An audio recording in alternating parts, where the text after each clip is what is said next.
नमस्कार फ्रेंड, जितना नवरात्रि के व्रत का महत्व है उससे ज़्यादा महत्व नवरात्रि के बाद नवमी को कन्याओं को भोजन खिलाने का महत्व है। इसीलिए नवरात्रि में जब भी हम कन्याओं को भोजन खिलाते हैं तो हमें कुछ सावधानियां रखनी चाहिए, जिनसे हम जिस भी कन्या को भोजन खिला रहे हैं हमें उसका पुण्य संपूर्ण प्राप्त हो।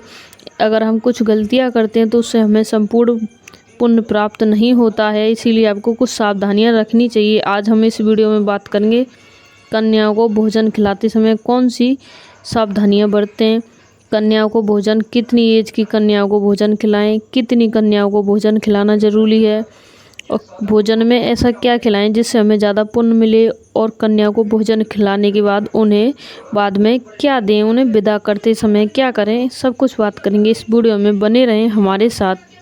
नवमी वाले दिन कन्याओं को भोजन खिलाते समय आपको ये सावधानी रखनी है कि कन्याओं को भोजन खिला रहे हैं उन कन्याओं की उम्र मात्र 2 साल से लेके 9 साल के बीच की होनी चाहिए। उससे ऊपर की कन्याओं को आपको अपने घर पे भोजन नहीं कराना है। उससे कम एज की कन्याओं को ढूंढ के लाना है, उनका ही स्वरूप माता के स्वरूप होता है, इसीलिए आप ध्यान रखें इतनी कन्याओं को लाना है।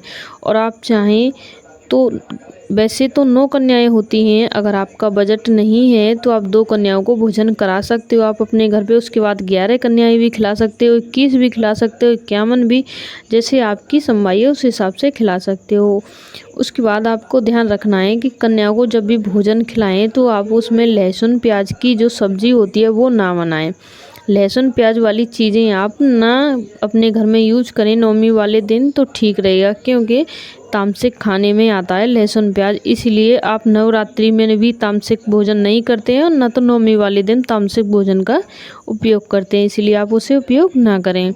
नवरात्रि के दिन आपको ध्यान रखना है कि आप जिन कन्याओं को भोजन खिला रहे हैं तो उन्हें आप रिटर्न में क्या देंगे उन कन्याओं को, तो आपको ध्यान रखना है कानले और नीले ना तो कंगन लाने उन कन्याओं के लिए, ना आपको कुछ ऐसा चीज़ आभूषण लाना है जिसमें काला और नीला कलर हो। ये सावधानी आपको रखनी है। और कन्याओं को कुछ रिटर्न देते समय आपको ध्यान रखना है उसमें कांच की चीज़ ना हो।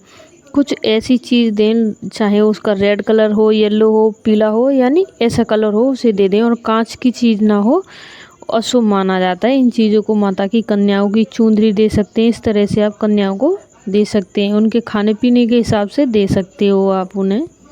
नवरात्रि वाले दिन आपको कन्याओं को भोजन कराने से पहले उनके पैर धोने चाहिए अपने घर में लाके। उसके बाद उनकी आरती उतारनी चाहिए, उन्हें चंदन और हल्दी या रोरी लगानी चाहिए उनको। उसके बाद उनका पूजन करने के बाद उन्हें भोग लगाना चाहिए कन्याओं को। उन्हें भर के पेट खाना खिलाना चाहिए। उन्हें खाने में आप खीर, पूड़ी, मालपुए, चाहें तो आप उसके साथ कुछ और मीठा भी, फल फ्रूट ऐसी चीज़ ला सकते हैं, कुछ मीठा भी ला सकते हैं। आप अपनी संबाई के हिसाब से कन्याओं को इस तरह से भोजन करा सकते हैं। और आप ध्यान रहें कन्याओं को, किसी भी कन्या को घर से अपने से भूखे ना उठाएं, सबको पेट भर के खाना खिलाएं। और सभी कन्याओं को खाली हाथ किसी कन्या को ना भेजें, चाहे आप अपने घर से 1 रुपये का सिक्का ही दे के भेजें। ध्यान रखें खाली हाथ ना भेजें।